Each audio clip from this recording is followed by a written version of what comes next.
So I've written something that I'd like to read to you now. Today is Susan Sheppard's birthday. Happy birthday, Susan Sheppard. I'm taking this time to remember her publicly and remind our community, and maybe the broad community she was part of her wonderful contributions that have enriched life in this local area and also beyond to all her fans, friends, family, and followers. Perhaps to most people around Parkersburg in the Mid-Ohio Valley, Susan's name is synonymous with the Parkersburg Haunted Ghost Tour, which she started in 1996. She was the tour guide for it. She researched all the events and created the stories and content of the ghost tour, and her daughter Scarlett manages it today. There was more to her, though. Many people don't know about her other facets. Some certainly do, but in case you don't know, there was much more to her than the ghost tour. Susan was first and foremost a poet. Poetry was maybe her first love. It was where she lived, and she received many awards for her work in that area, with many published books of poetry. She was also an accomplished astrologer and produced a type of divinity card deck similar to a tarot deck called the Black Moon Astrology Cards, which featured beautiful astrological imagery and writings. She was also a skilled painter who created beautiful canvases filled with oil and watercolors. Susan was also an author of prose, and a number of her books can be found online and at local libraries. And while there are many ghost stories that make up the Parkersburg Haunted Ghost Tour, there are also stories about architecture and history, so we can add historian to her list of attributes. And as I briefly mentioned, she created a wonderful daughter, Scarlett, so we can boldly add mother to the list of her credits. And if one wanted to or so desired, one could take all these facets and talents and distill them down into one conceptual essence of what Susan was. She was an artist. She was an artist of a high level of quality that people obviously connected with. When an artist does good work, as she did, they provide something truly essential. They give us something we all need. You binge watchers may acknowledge this. It takes writers and actors and artists of all kinds to create all those shows and movies you watch, all those places you go to get away from it all at the end of the day. Music lovers know the value of the artist, and those of you who have valued paintings or sculptures in your home know.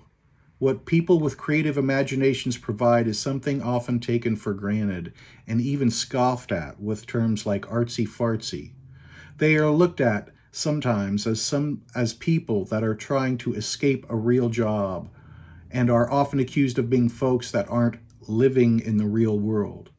And yet, what does pretty much everyone do when they're done with the workday, when it is the weekend, when they have fulfilled all their responsibilities for the moment?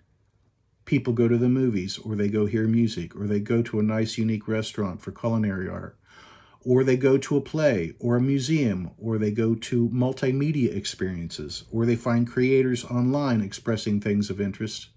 And with these movies and books and shows and original series, we see people consuming incredible amounts of stories made by creators, made by artists.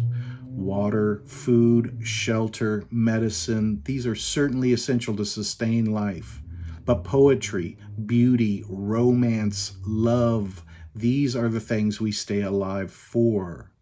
We in the West, by far and large, are mostly provided with the essentials to stay alive, the essentials of food and shelter and furniture and much more. This is luxury. Even in a modest life, people have these things. We enjoy comforts unprecedented in the thousands of years that lay behind us. So then, when a person's body is nourished, or when a family is nourished, and when they are dry when the rain falls outside, and when there is no worry expended about where one might sleep tonight, we are left with the luxury, the grand opportunity to enrich our minds, our spirits, and we feed our minds. We fertilize our souls with products provided by artists and creators, with songs, with images, with human expressions of a variety of types. And it is precisely these things that fuel our spirit, and a nourished spirit can keep going. A nourished spirit can take on damn near anything, can face anything. Many people hold religion as the sacred thing that keeps them going. But what are the trappings of religion? The written word, music, imagery, sculpture. Through art, a person can have an audience with the infinite. And at the same time, if one chooses, one may tap their toes to the rhythm of a song like I'm All About That Bass, which couldn't be more frivolous and simple, and yet we are still talking about the offerings of an artist. And an artist offers us a window into what we need to see.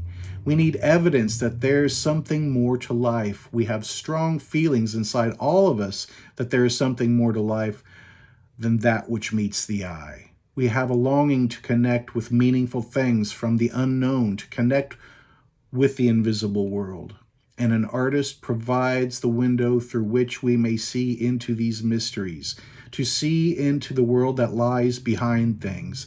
They provide evidence of this other longed-for thing, a world that is part of everyday life, but which is too difficult to see or touch.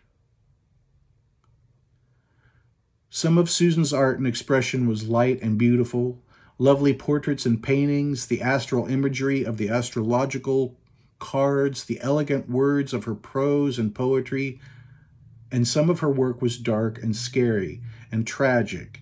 She offered a window into a frightening world at times, and many people were drawn to it and looked through and took something away from the experience.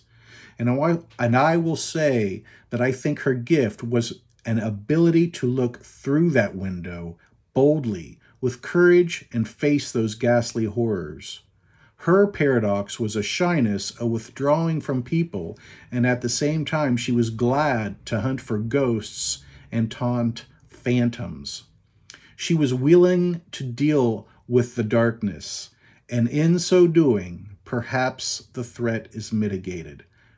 Perhaps fears are checked and put into their proper place by doing so. It may not have been a dominance over these things that can take us aback and frighten and make us worry and scared. But it certainly was a willingness to stand up to the banshees, to stand up to the devils and metaphysical thieves bravely. And this may be the greatest task in life, facing fear, facing it head on. And she was good at it. Honestly, I never met anyone else who did it that way. And in this, don't we see a technique? Doesn't she offer a clue? I say she certainly does. And because there is a concrete world, an artist's work can live on. And so the best part of themselves can live on. Whatever it was that she provided, it was something that many people found valuable. She had many fans. The Ghost Tour has had steady patrons for decades, and the tour continues still to this day. Many have read her books. She was a special person, as we all are, but here I acknowledge her elaborate uniqueness. Only one made, truly singular, and she is missed. But let me tell you something that is true. Let me tell you something that stands on its own, whether I say it or not. She is still with us.